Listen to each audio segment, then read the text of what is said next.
Les grandes civilisations du passé ont posé les fondations de notre monde moderne. Nul n'ignore que les Égyptiens, les Grecs et les Romains étaient de remarquables ingénieurs et de brillants inventeurs.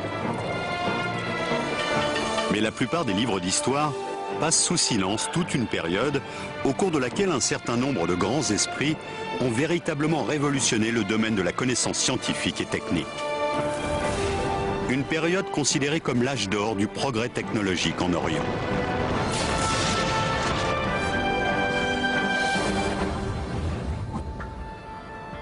L'Orient reste bien souvent un univers auréolé de mystères, dont les Occidentaux ignorent généralement l'histoire. On sait pourtant aujourd'hui que les technologies et les sciences qui constituent la base même de nos sociétés industrialisées sont le lointain héritage d'une grande civilisation qui régnait il y a plus de 1000 ans sur le Proche et le Moyen-Orient. Une civilisation qui connaissait déjà l'ordinateur de poche et qui n'avait pas attendu l'arrivée du GPS pour se repérer dans l'espace, qui avait inventé de gigantesques machines hydrauliques capables de dompter les forces de la nature pour transformer le désert en une succession de riantes oasis, dont les ingénieurs étaient parvenus à mettre au point des dispositifs qui restent au cœur de bon nombre de machines actuelles. Une civilisation très en avance également dans le secteur de l'armement, qui a inventé les premiers uniformes à l'épreuve du feu et la première torpille, capable d'atteindre un vaisseau ennemi à 1 km.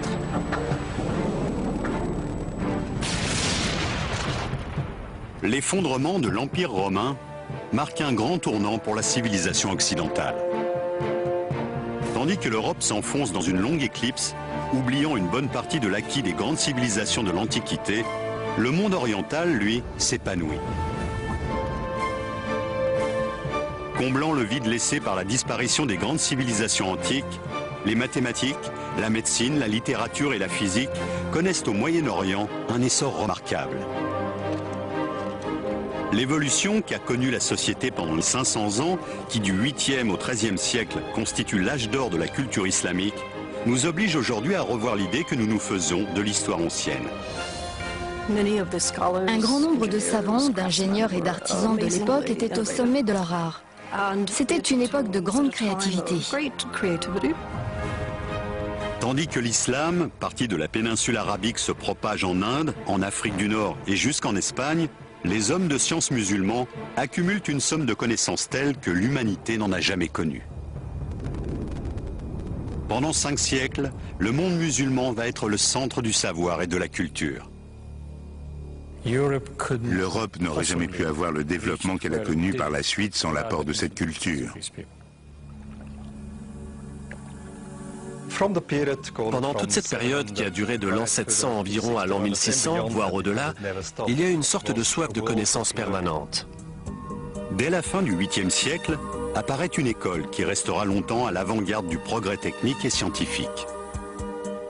Connue sous le nom de Maison de la Sagesse, c'est un peu l'équivalent de la Sorbonne ou de Polytechnique. Elle attire des intellectuels venus de l'ensemble du monde musulman. L'une de ses activités principales est le déchiffrage des ouvrages anciens qui contiennent les plans de machines en usage 1000 ans plus tôt.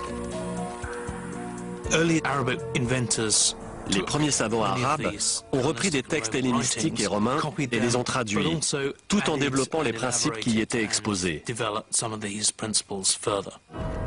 On trouve ainsi dans les manuscrits de cette époque un certain nombre d'indices qui donnent à penser que les ingénieurs du monde musulman, comme leurs prédécesseurs, s'intéressaient aux automates, l'équivalent de nos robots actuels. Plusieurs chercheurs actuels, comme Salim Al-Hassani, professeur à l'université de Manchester en Angleterre, ont étudié ces ingénieuses machines dont certaines, comme cette serveuse de thé, font appel à des procédés encore utilisés de nos jours.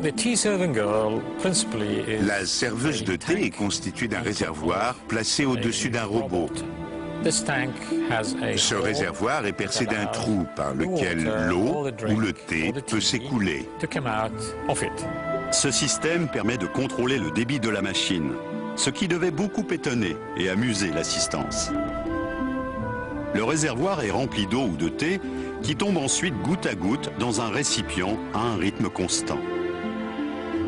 Lorsque le liquide atteint un certain niveau, au bout de 7 minutes et demie exactement, il s'écoule dans le verre que la serveuse tient à la main. Le poids du verre plein déclenche un mécanisme qui fait descendre la figurine. Une porte s'ouvre et la serveuse propose le verre à l'invité ébahi. Ce genre de machine devait augmenter encore l'admiration et le respect dont jouissaient les savants de l'époque.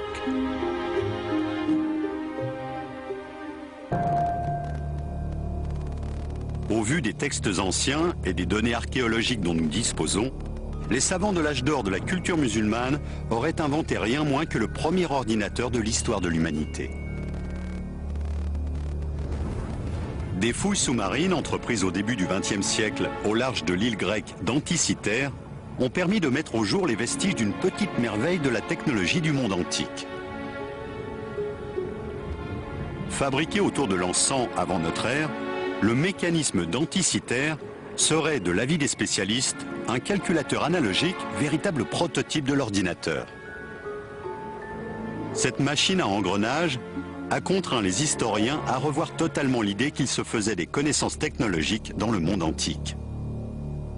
Bien que le mécanisme d'Anticythère ait été examiné par les plus grands spécialistes, son fonctionnement exact reste un mystère. Heureusement, certains ouvrages arabes du Moyen-Âge contiennent des indices qui permettent de formuler des hypothèses. On a ainsi retrouvé dans un manuscrit du Xe siècle, attribué à un astronome du nom d'Al-Biruni, le croquis d'un calendrier à engrenages. La machine d'Al-Biruni permettait, grâce à un système très élaboré, de suivre les mouvements des astres du système solaire. Composé de 8 roues dentées en bronze, ce mécanisme est en soi une véritable prouesse technologique. Tous les cadrans étaient réglés sur la bonne position astrologique avant la mise en service de la machine.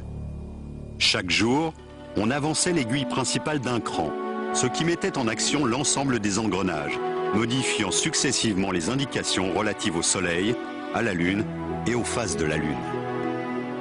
Les roues dentées étaient réalisées avec une telle précision que la machine permettait d'indiquer très exactement les jours, les mois et les années.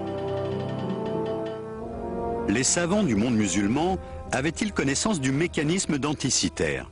Possédaient-ils les compétences nécessaires à la fabrication d'instruments aussi complexes?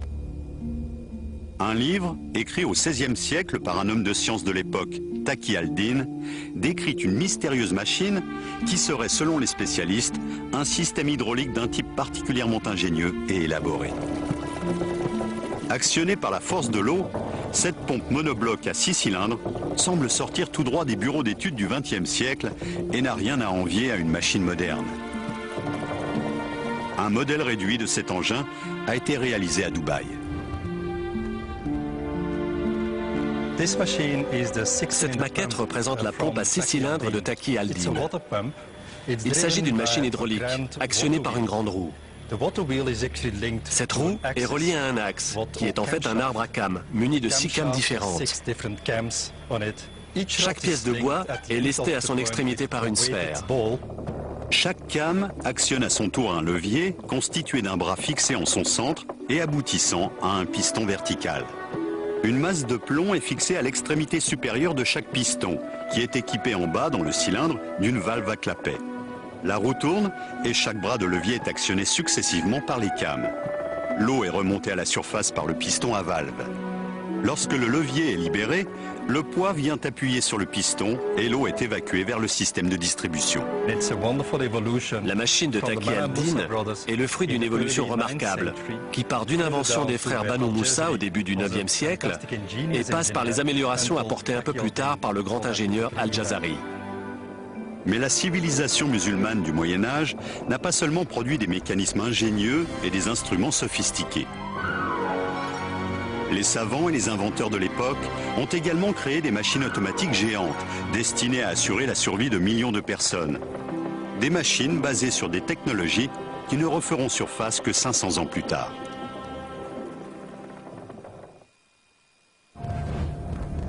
Au XIIIe siècle, les hommes de science du Proche et du Moyen-Orient étaient à la pointe du progrès technologique de l'époque. Les machines inventées pendant l'âge d'or de la civilisation musulmane étaient fondées sur des concepts complexes et révolutionnaires.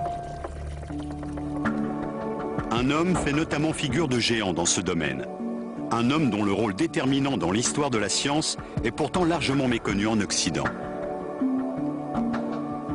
Il s'appelle Al-Jazari et il est l'auteur d'un traité qui fait la somme des compétences des ingénieurs orientaux. Sans son livre de la connaissance des procédés mécaniques, dans lequel il décrit les grandes inventions de son époque, 500 ans de progrès technologiques seraient tombés dans l'oubli. Une précieuse copie du manuscrit d'Al-Jazari est conservée au célèbre musée de Topkapi à Istanbul. Écrit en 1206, cet ouvrage contient les plans de nombreux dispositifs qui sont aujourd'hui encore à la base de l'ingénierie moderne.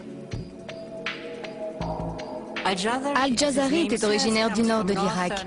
C'était un ingénieur extrêmement doué qui a vécu à la charnière du XIIe et du XIIIe siècle. Al-Jazari habitait l'une des régions les plus chaudes de la planète.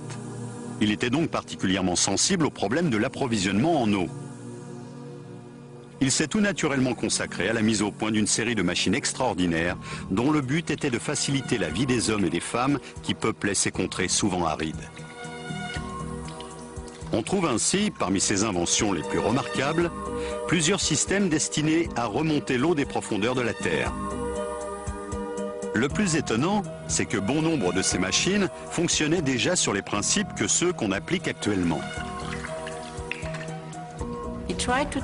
Il est parti des techniques traditionnellement utilisées pour puiser l'eau et il a cherché à les améliorer. Jusqu'alors, la plupart des systèmes de pompe, comme le chadouf, fonctionnaient grâce à la force de l'homme ou de l'animal. Le génie d'Al-Jazari a consisté à remplacer cette force par des mécanismes entièrement automatiques, utilisant l'eau comme source d'énergie.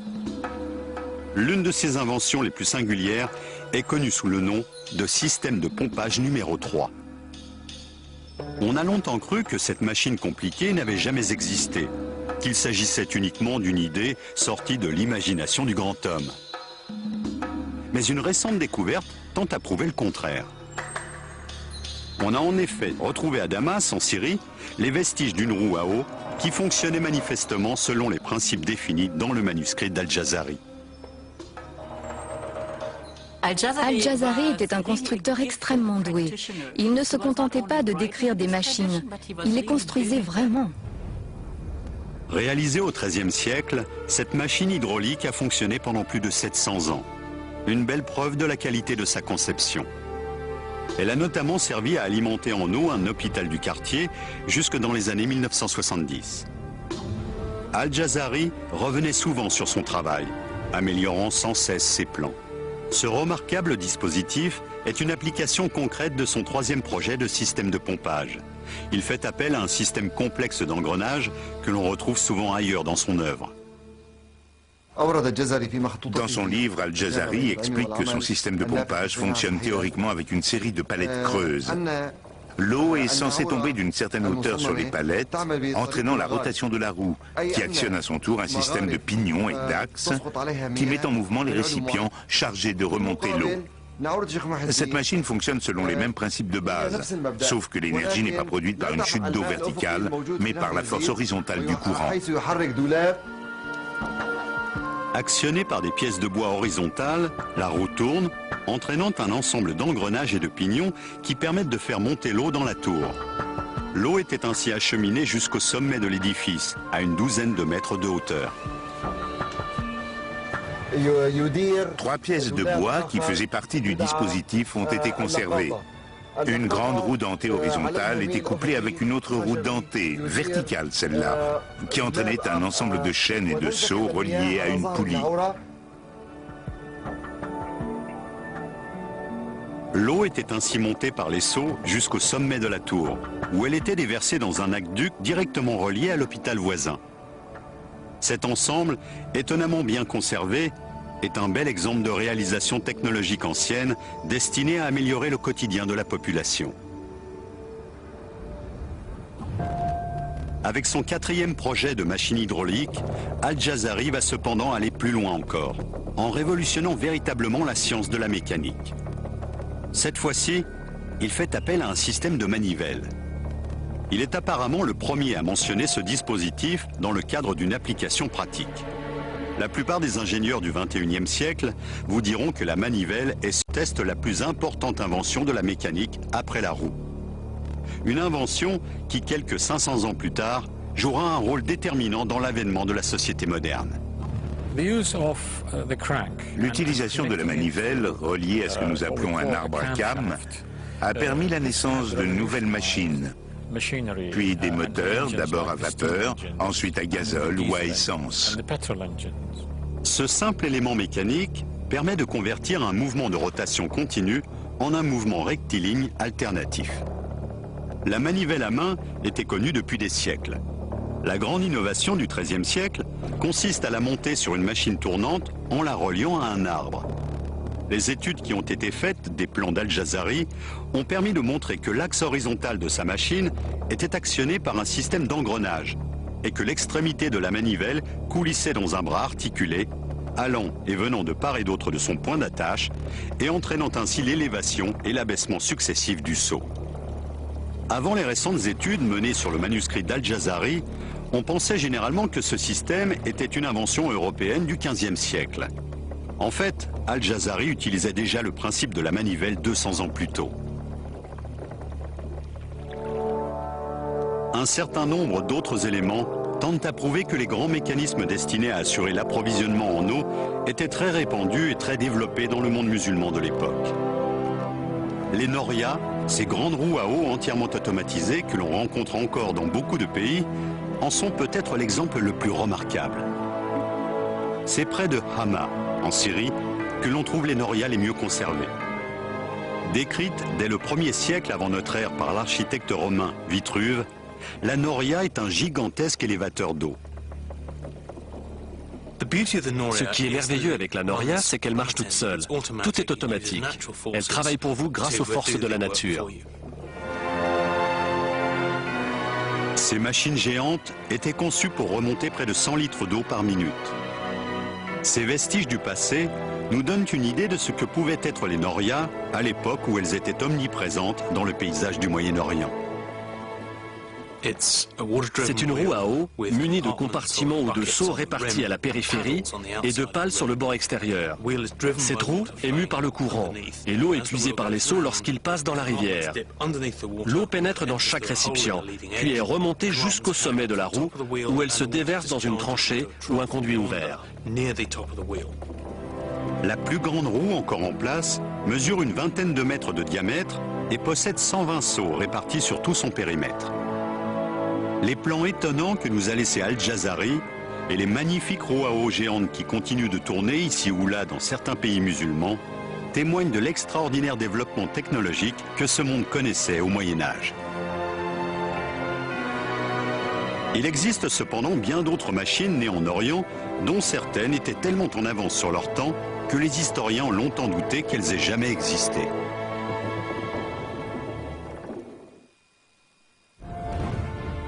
Les ingénieurs du Moyen-Orient ont repris à leur compte, en les perfectionnant, les progrès technologiques accomplis pendant l'Antiquité. Les Grecs et les Romains avaient en leur temps fait avancer la mécanique à pas de géant. De grands inventeurs comme Héron d'Alexandrie ou Philon le Juif ont eu une influence déterminante sur les hommes de science qui, 1000 ans plus tard, feront la gloire de la civilisation musulmane. Pour les chercheurs qui travaillent aujourd'hui sur les manuscrits arabes du Moyen-Âge, il est de plus en plus évident que nombre de machines n'ont pas été inventées, mais simplement redécouvertes par l'homme moderne. Les résultats des travaux les plus récents nous obligent à repenser toute l'histoire de la mécanique, depuis l'Antiquité jusqu'aux grands inventeurs de la Renaissance, comme Léonard de Vinci. Je suis persuadé que notre société moderne aurait été très différente si la civilisation musulmane n'avait pas existé. Nous avons vu le rôle déterminant qu'avait eu un inventeur mésopotamien du XIIIe siècle. Le dernier système d'élévation d'eau décrit par Al-Jazari dans son traité repose sur un principe étonnant et totalement inédit. On pense souvent que la pompe aspirante à double effet a été inventée au XXe siècle. En réalité, elle est née quelques 700 ans plus tôt. Al-Jazari s'est inspiré des travaux de ses illustres prédécesseurs, du grec Ctésibios d'Alexandrie par exemple, qui vers le IIIe siècle avant notre ère s'est intéressé au principe de la pompe aspirante. musée technologique de Thessalonique, des ingénieurs ont reconstitué la pompe de Ctésibios à partir de manuscrits anciens. Étonnamment, ce système est encore en usage plus de 2000 ans après sa conception dans le nord de l'Europe. Voici la pompe de Ctésibios. C'est une pompe à eau à 2 temps. Elle est constituée de 2 cylindres, chacun contenant un piston muni d'une valve dans sa partie basse. Les pistons sont actionnés au moyen de ce levier. Lorsque le piston monte, il expulse l'air contenu dans le cylindre qui est remplacé par de l'eau. Les 2 pistons montent et descendent alternativement, ce qui assure un débit d'eau constant. Cet appareil sert depuis l'Antiquité à pomper l'eau, mais on peut aussi dire qu'il est l'ancêtre du moteur à 2 temps, tel que nous le connaissons aujourd'hui. Il suffit de remplacer l'eau par un mélange d'essence et d'air, le principe est le même. 1000 ans plus tard, Al-Jazari allait reprendre ce principe et progresser plus loin encore dans la voie ouverte par Ctésibios. Alors que la machine inventée par ce dernier avait besoin de l'homme pour pomper l'eau, le système imaginé par Al-Jazari est entièrement automatique. Cette évolution aura une influence directe sur le développement de l'ingénierie moderne et donnera naissance, 500 ans plus tard, associé au principe de la manivelle, au premier moteur à vapeur. Prenez la machine numéro 5 d'Al-Jazari. Il s'agit en fait d'une pompe aspirante à double effet. Elle possède 2 cylindres munis de 2 pistons à mouvement alternatif. La pompe est actionnée par une roue à eau, qui entraîne, par un système d'engrenage, un bras oscillant auquel sont reliés les 2 pistons. Les pistons vont et viennent horizontalement dans des cylindres opposés, tous 2 équipés de dispositifs d'aspiration par valve et d'acheminement de l'eau. Les canalisations se rejoignent au-dessus de la machine dans un réservoir qui servira ensuite à alimenter le réseau d'irrigation. Les remarquables progrès accomplis par Al-Jazari dans la construction de machines hydrauliques ouvriront la voie à d'autres savants du monde musulman qui ne tarderont pas à inventer des engins encore plus étonnants. Alors que l'Europe est en pleine stagnation, l'Orient connaît un essor technologique particulièrement dynamique. Il y avait une tradition extrêmement vivante des sciences mécaniques dans le monde islamique du Haut Moyen-Âge, qui contrastait avec l'apathie de l'Europe occidentale des 7e, 8e et 9e siècles. 3 personnages ont joué un rôle particulièrement important dans le développement technologique et scientifique de la civilisation musulmane. 3 frères, les Banu Moussa. Tirant leur inspiration des ouvrages traduits en arabe de Philon et de Héron, les Banu Moussa ont inventé toute une série de machines étonnantes. La mécanique était généralement considérée comme la science de l'illusion, car elle utilisait un phénomène mécanique pour produire un effet spectaculaire qu'aucun autre moyen n'aurait permis d'obtenir. Les Banu Moussa avaient notamment une connaissance très poussée de l'hydraulique. En contrôlant la pression de l'air et de l'eau, ils pouvaient déterminer avec exactitude le fonctionnement de leurs automates. Les techniques de haute précision mises en œuvre dans ce dispositif font aujourd'hui encore partie des fondements de la mécanique moderne. Cette machine à débit intermittent est un bon exemple. Elle a pour fonction de servir à boire à son utilisateur. Ses inventeurs ont fait appel avec beaucoup d'astuces à 2 inventions du début du IXe siècle. La première de ces inventions est une valve conique qui sert à réguler le débit de l'eau. L'eau située dans le réservoir du haut passe par un trou aménagé au fond, comme vous pouvez le constater. Ce trou est équipé d'une valve conique qui, lorsqu'elle remonte, obstrue le passage. La seconde est un mécanisme qui permet de contrôler la valve en fonction du volume de liquide parvenu en bout de circuit. Le réservoir du milieu fait office de siphon et renvoie l'eau dans le 3e récipient, plus petit et situé en bas, qui lui est équipé d'un flotteur. Lorsque le flotteur monte, l'eau s'écoule par le robinet. Mais en montant, il repousse vers le haut la valve conique à laquelle il est relié, ce qui empêche l'eau de s'écouler du premier réservoir vers le 2e. Cet automate témoigne de la part de son inventeur d'une remarquable connaissance du phénomène de la pression. Ce sont exactement les mêmes techniques que l'on retrouve aujourd'hui dans les dispositifs de régulation des machines à laver ou des moteurs d'avion à réaction. Nous sommes en présence d'une civilisation qui a fortement influencé le fonctionnement de notre civilisation actuelle, au quotidien, dans nos foyers, à l'hôpital, à l'école.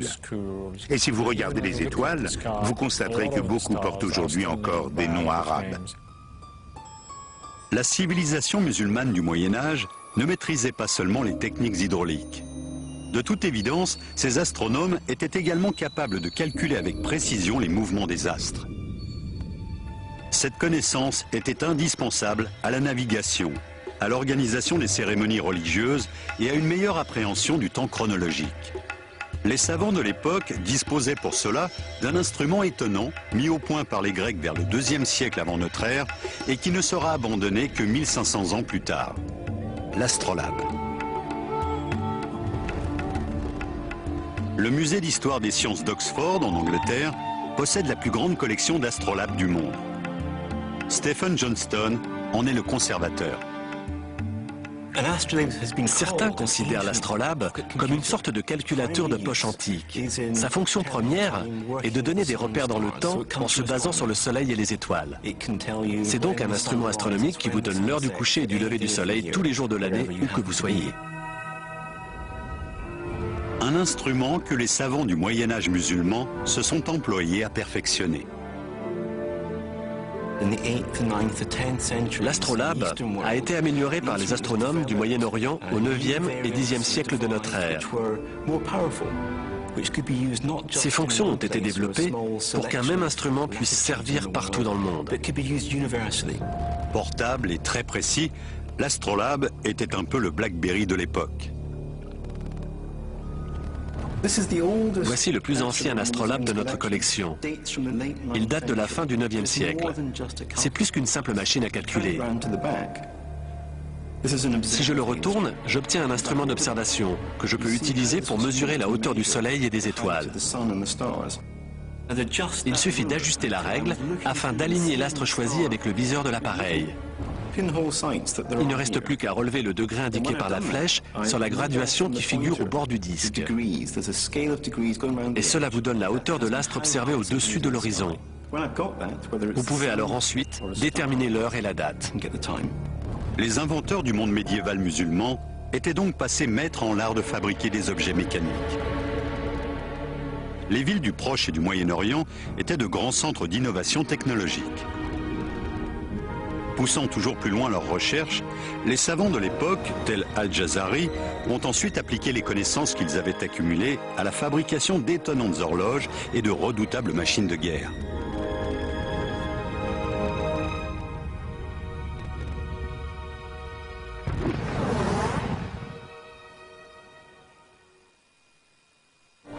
Les travaux des savants du monde musulman du Moyen-Âge ont débouché sur la mise au point de technologies sans lesquelles le monde moderne serait bien différent de ce qu'il est aujourd'hui.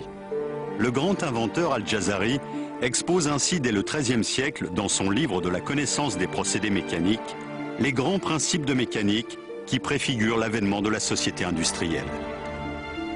Cet ouvrage est un précieux témoignage de l'état d'avancement des connaissances technologiques à une période méconnue de l'histoire de l'humanité. Il décrit en détail une cinquantaine de machines différentes, chaque présentation pouvant ainsi servir de mode d'emploi aux ingénieurs de l'époque désireux de construire ces engins souvent compliqués. Nous avons demandé au modéliste britannique Richard Windley de réaliser la réplique d'une des machines automatiques d'Al-Jazari qui fait appel à une bougie pour calculer avec précision le temps écoulé. Il précise dans quelle matière la bougie doit être faite, ses dimensions exactes, et même la nature de la mèche à utiliser. Al-Jazari décrit 4 horloges à bougie dans son traité, faisant preuve d'un raffinement inégalé en ce domaine. Le système est actionné par la lente combustion de la bougie, qui raccourcit peu à peu, faisant ainsi bouger grâce à une série de poulies et de câbles, une aiguille sur un cadran qui permet de lire l'heure. La journée islamique était divisée en unités de durée inégale. L'heure diurne n'avait pas la même durée que l'heure nocturne, ce qui complique la tâche. La solution est pourtant d'une simplicité déconcertante. À mesure qu'elle se consume et que la cire fond, la bougie est poussée vers le haut et monte donc progressivement. Ce plomb va par conséquent descendre à la même vitesse, en tirant sur ce cordon, qui s'enroule ici autour d'une poulie, elle-même montée sur un axe. Cet axe est relié à l'aiguille du cadran sur lequel on peut ainsi lire l'heure. Cette horloge minutieusement construite fait également appel à un autre mécanisme simple que l'on retrouve aujourd'hui dans de nombreux foyers.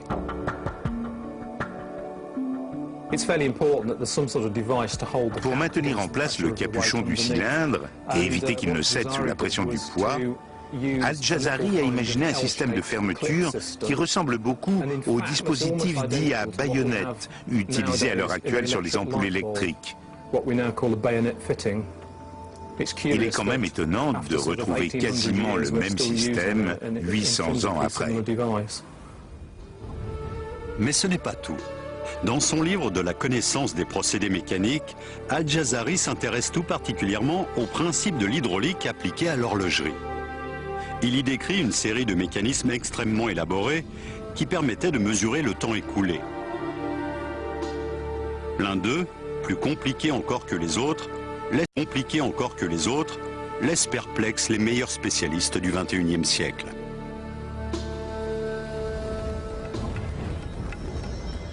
Il s'agit de l'horloge de l'éléphant.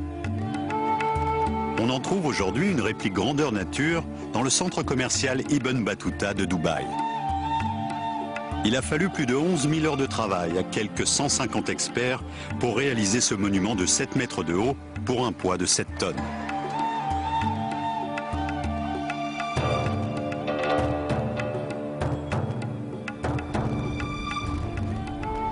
Ludo Verheyen a dirigé la réalisation de cette copie du chef-d'œuvre d'Al-Jazari. Ce projet était un véritable défi. C'était en effet la première fois que l'on tentait de reconstruire cette machine. C'est un mécanisme très compliqué imaginé il y a 800 ans par le grand inventeur Al-Jazari. Nous avons essayé de comprendre à partir de ces manuscrits comment fonctionnait précisément cette machine. C'était absolument fabuleux. Comment marche cette extraordinaire machine ? Quelles sont les améliorations apportées par Al-Jazari par rapport aux horloges inventées par ses prédécesseurs? L'horloge de l'éléphant fait appel à plusieurs mécanismes que ne renierait pas un ingénieur moderne. Dans le ventre de l'animal se trouve un flotteur submersible percé d'un petit trou dont le diamètre est calculé de façon à laisser passer une quantité d'eau très précise qui détermine la vitesse à laquelle le flotteur va s'enfoncer et donc la fréquence des sonneries de l'horloge. En coulant, le flotteur déclenche un mécanisme qui entraîne à son tour toute une série de mouvements permettant finalement à la machine de donner l'heure en sonnant. Le flotteur est ensuite sorti de l'eau et vidé de son contenu. Il remonte à la surface et le même processus redémarre. L'horloge comporte plusieurs automates qui égrènent les heures par un coup de cymbale ou le chant d'un oiseau. C'est une machine extrêmement compliquée pour l'époque, dans la mesure où elle comprend un mécanisme de retour automatique qui lui permet d'approcher le mouvement perpétuel. L'horloge de l'éléphant est l'un des plus beaux exemples du niveau de raffinement technologique atteint par la civilisation musulmane du Moyen-Âge. C'est le résultat inédit du mariage de l'art, de l'architecture et de l'ingénierie. Les savants du Moyen-Orient se sont également distingués dans le domaine du génie militaire. L'expansion rapide de la civilisation arabo-musulmane n'aurait pas pu se faire sans l'appui d'un formidable arsenal.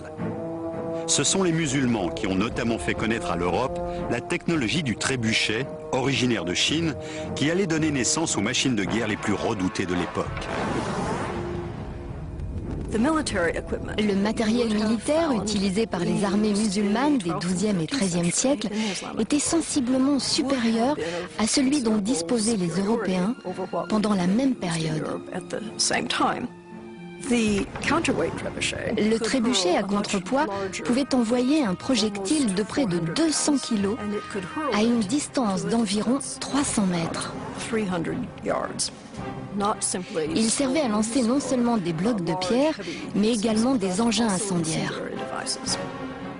Cette catapulte améliorée n'est pas la seule arme de guerre importée de Chine. D'autres inventions, encore plus révolutionnaires, sont à mettre au crédit des ingénieurs militaires orientaux, comme l'uniforme ignifugé ou les explosifs. L'une de ces inventions allait notamment changer à jamais la manière de faire la guerre, la torpille.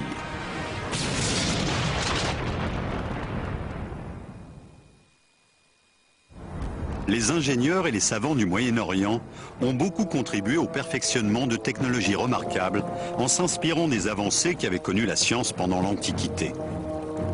Mais ils ont mis le même talent et la même imagination à concevoir des armes de guerre aussi ingénieuses que terrifiantes. Ils se sont notamment attachés à améliorer l'usage de la poudre à canon en la raffinant. La poudre était fabriquée selon une recette qui faisait appel à des ingrédients naturels disponibles en quantité, comme le charbon de bois et le salpêtre. En mélangeant ces composants relativement inoffensifs, vous obtenez un produit qui va être au centre de toutes les guerres pendant près de 1000 ans. La poudre a été inventée en Chine, mais au début, elle n'était pas suffisamment explosive pour avoir un effet décisif sur le champ de bataille. Il semble bien que la formule qui a permis d'en faire une véritable arme de guerre ait été mise au point par les chimistes du monde musulman. C'est seulement au XIIe et au XIIIe siècle qu'on commence à obtenir des mélanges suffisamment élaborés pour permettre la propulsion de fusées, de torpilles ou de projectiles tirés par des canons et par des armes à feu telles que nous les connaissons aujourd'hui. Et c'est Hassan al-Rama qui, le premier, a précisé par écrit la manière de fabriquer cette poudre. Hassan al-Rama a rédigé au XIIIe siècle un traité de génie militaire dans lequel il donnait notamment plusieurs recettes de poudre à canon. Ces travaux étaient manifestement si avancés que les historiens sont aujourd'hui obligés de revoir nombre de leurs hypothèses. Certains chercheurs pensent en effet avoir trouvé dans son ouvrage les plans de la première fusée spécialement conçue pour la guerre. Il énumère 22 recettes de poudre à fusée et décrit plusieurs modèles de missiles. C'est le véritable père de la technologie des fusées. À la même époque, les ingénieurs militaires orientaux mettent au point une autre arme capable de tirer parti des propriétés de la poudre, le canon. À la fin du XIVe siècle, en Espagne et en Afrique du Nord, certaines armées se servaient d'une forme de salpêtre purifié et cristallisé, tassé dans un récipient hermétique qui, une fois enflammé, produisait une explosion capable de projeter à distance un petit boulet. Cet usage est attesté dès 1377. Certains manuscrits parvenus jusqu'à nous montrent des soldats musulmans portant des armes de ce genre. On voit par exemple dans le livre des sciences, aujourd'hui conservé à Saint-Pétersbourg, un homme armé d'une sorte de canon portatif qui ressemble à s'y méprendre à un lance-missile moderne. Le manuscrit de Saint-Pétersbourg, qui consacre un chapitre à l'usage sérieux et récréatif de la poudre à canon, contient des illustrations montrant un petit cylindre monté au bout d'un manche. Il s'agit d'un canon à main, voire de l'ancêtre de nos armes de poing actuelles. Une arme qui préfigure en tout cas celle que portent aujourd'hui tous les soldats du monde. Ce manuscrit contient d'ailleurs d'autres informations qui montrent à quel point la technologie militaire de l'époque était évoluée, y compris dans le domaine vestimentaire. Cette tenue a été faite selon les indications données par le manuscrit de Saint-Pétersbourg. La première couche est constituée par une tunique de soie. Or, on sait bien que la soie résiste au feu. Les pilotes de Formule 1 portent tous un vêtement de soie sous leur combinaison ignifugée. Au-dessus de cette tunique, nous avons une veste matelassée, ce que les chevaliers occidentaux de l'époque appelaient un gambison, et qui était rembourré de coton. Le tout était recouvert d'une dernière couche en laine, qui constituait une protection efficace contre le feu et même contre les produits chimiques, très semblable à celle que sont censés porter les soldats modernes en cas d'attaque nucléaire ou biologique. Les illustrations du manuscrit montrent des combattants portant sur eux des engins incendiaires qui étaient probablement allumés juste avant qu'ils ne se ruent contre la cavalerie ennemie, provoquant la panique dans les rangs de l'adversaire.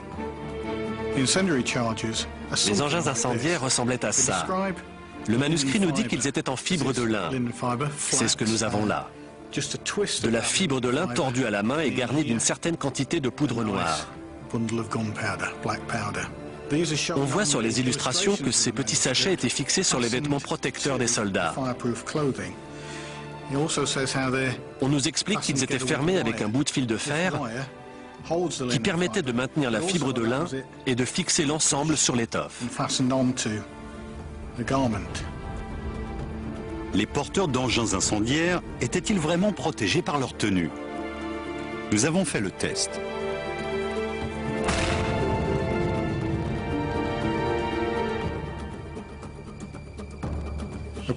Pendant une charge, des centaines de pétards de ce type devaient exploser simultanément, ce qui devait affoler les chevaux. Ce qui m'intéresse surtout, c'est de constater que l'étoffe ne porte aucune trace de brûlure. La chaleur a à peine traversé. Manifestement, ces vêtements étaient vraiment à l'épreuve du feu.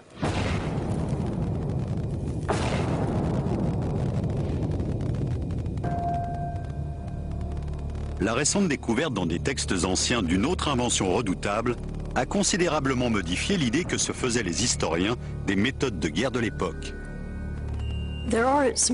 Il existe un certain nombre de similitudes entre les technologies militaires du Moyen-Âge et celles d'époques plus proches de nous. Je pense en particulier à un engin qui ressemble fort à une torpille. Ce curieux objet, qualifié d'œuf mobile qui s'enflamme par les auteurs de l'époque, serait en effet la première torpille de l'histoire de l'humanité. C'est une arme destinée à couler les navires. Contrairement à une torpille moderne, elle ne se déplace pas sous l'eau, mais sur l'eau. Les ingénieurs militaires de la civilisation musulmane médiévale avaient-ils vraiment les moyens de fabriquer de telles armes? Nous pensions jusqu'à présent que la torpille était une invention du 19e siècle. Le fait qu'un engin très semblable existait déjà il y a 700 ans nous oblige à regarder les choses sous un jour nouveau et à réécrire certaines pages des manuels d'histoire. Il s'agit bien d'une torpille. Était-elle efficace? Nous l'ignorons. Pour tenter de répondre à cette question, nous avons demandé au modéliste Richard Windley de construire une réplique miniature de cette petite merveille de la technologie médiévale à partir des plans originaux du XIIIe siècle. Cette maquette a été fabriquée d'après les illustrations d'un manuscrit musulman datant à peu près de l'année 1220. Le texte parle d'un engin en forme de poire aplati plus précisément. Cette réplique est faite en cuivre et en fer. Ce cylindre situé sur la face supérieure contient la charge de poudre noire. La pointe permettait à l'engin d'aller se ficher dans la coque du navire ennemi. Il était alors très dangereux d'essayer de le retirer. Une fusée n'est ni plus ni moins qu'un tube à l'intérieur duquel on a tassé de la poudre. Cela ressemble beaucoup aux feux d'artifice qu'on utilise encore aujourd'hui, ainsi d'ailleurs qu'à ceux que fabriquaient déjà les Chinois il y a des centaines d'années.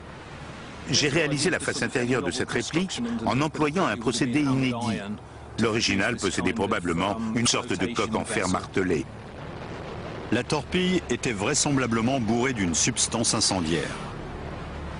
Destinée à semer la panique dans la flotte ennemie, elle devait également provoquer des dégâts importants.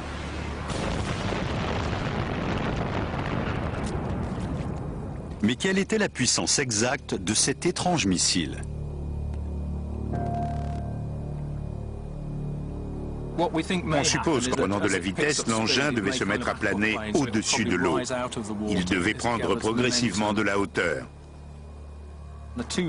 Les deux longues tiges, situées sur les côtés, servent à stabiliser l'engin. Elles font office de gouvernail.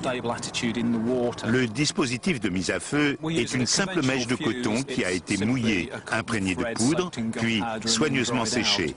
Elle se consume à la vitesse d'environ 2 cm par seconde.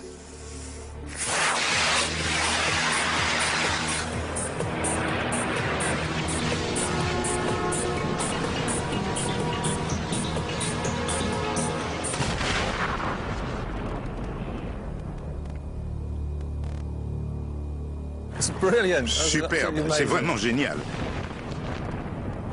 Ces gens-là étaient parfaitement capables de fabriquer des armes redoutables. Il est donc faux de croire qu'après la chute de l'Empire romain, l'humanité s'est enfoncée dans une période d'obscurantisme et a oublié toutes les grandes découvertes qui avaient été faites pendant l'Antiquité. Les recherches les plus récentes montrent qu'en réalité, les savants de la civilisation musulmane du Moyen-Âge ont recueilli pour l'enrichir l'héritage de leurs prédécesseurs grecs ou romains. Dans leur façon de penser et de concevoir de nouvelles technologies, je crois qu'ils étaient plus originaux que les Romains, et peut-être même que les Grecs. Les textes de la civilisation arabo-musulmane du Moyen-Âge livrent peu à peu leurs secrets aux chercheurs. Ils révèlent l'existence de machines extrêmement élaborées à une époque que l'on croyait rétrograde. Manifestement, il va falloir réviser la liste des grands précurseurs de la civilisation moderne. En effet, les travaux les plus récents des chercheurs remettent en cause la vision que nous avions de l'histoire ancienne. Il faut se rendre à l'évidence, l'homme moderne n'a pas inventé la société mécanisée. Il l'a simplement redécouverte.